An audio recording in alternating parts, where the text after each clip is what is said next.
All খেও না ধরবে গলা, ওষুধ খেতে মিছে বলা।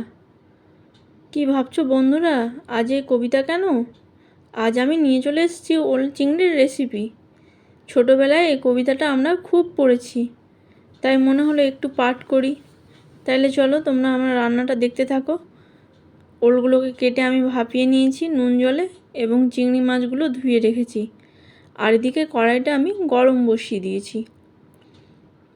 কড়াইটা গরম হয়ে গেলে কড়াইয়ের মধ্যে আমি সর্ষের তেল দিয়ে দেব। এই রান্নায় আমি সর্ষের তেল ব্যবহার করব।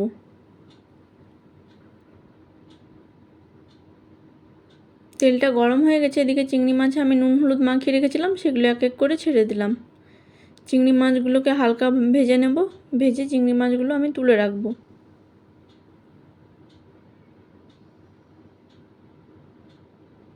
চিংড়ি মাছ আমার ভাজা হয়ে গেছে। এবার ওই তেলের মধ্যেই আমি দেব গোটা জিরে, শুকনো লঙ্কা আর তেজপাতা ফোড়ন দিয়ে, জিরে গুঁড়ো আর ধনে গুঁড়ো দিয়ে একটু পেস্ট করে রেখেছিলাম, সেই পেস্টটা এর মধ্যে দিয়ে দেব। সামান্য পরিমাণ, খুব বেশি না।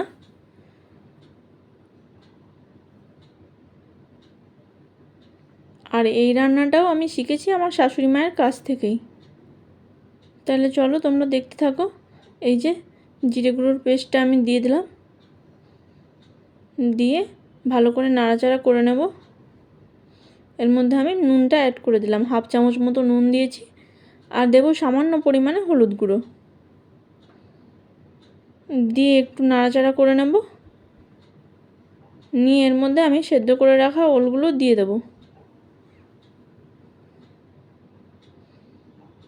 আমার শাশুড়ি মা বলেন, বৌমা ওল কিন্তু বেশি ভেজো না, তাইলে কিন্তু শক্ত হয়ে যাবে। তাই আমি ওলটাকে তার কথা মতোই ভাজিনি, একবারে ডাইরেক্ট কষানোর সময় দিয়ে দিয়েছি। ওলটা কষানো হয়ে গেছে, এর মধ্যে চিংড়ি মাছগুলো আমি অ্যাড করে দিলাম, দিয়ে আবারও একটু নাড়াচাড়া করব। দেন তারপর আমি এর মধ্যে কাঁচা লঙ্কা অ্যাড করব।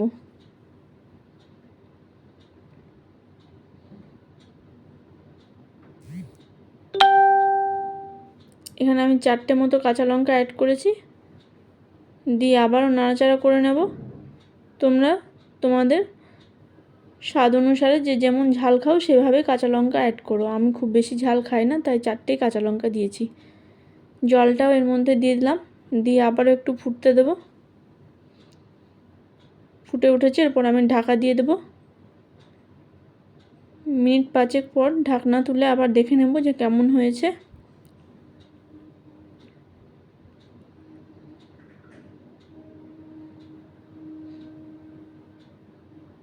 আর একটু হলেই ওল চিংড়ি আমার রেডি হয়ে যাবে। তোমরাও এইভাবে তৈরি করে খেয়ে দেখো, খুব সুন্দর হয়েছিল ওল চিংড়ির এই রেসিপিটি। দেখো ওল চিংড়ি আমার ডান। নমস্কার বন্ধুরা, শাশুড়ি বৌমা হেসেলে তোমাদের সবাইকে স্বাগত। তোমরা যদি আমার ইউটিউব চ্যানেল থেকে দেখো তাহলে চ্যানেলটি সাবস্ক্রাইব করে দেওয়ার অনুরোধ রইল। আর যদি ফেসবুক থেকে দেখো তাহলে লাইক, কমেন্ট আর শেয়ার করে দেওয়ার অনুরোধ রইল। আজকের মতো এটুকুই, দেখা হচ্ছে আবার পরবর্তী কোনো রেসিপির সাথে। টাটা।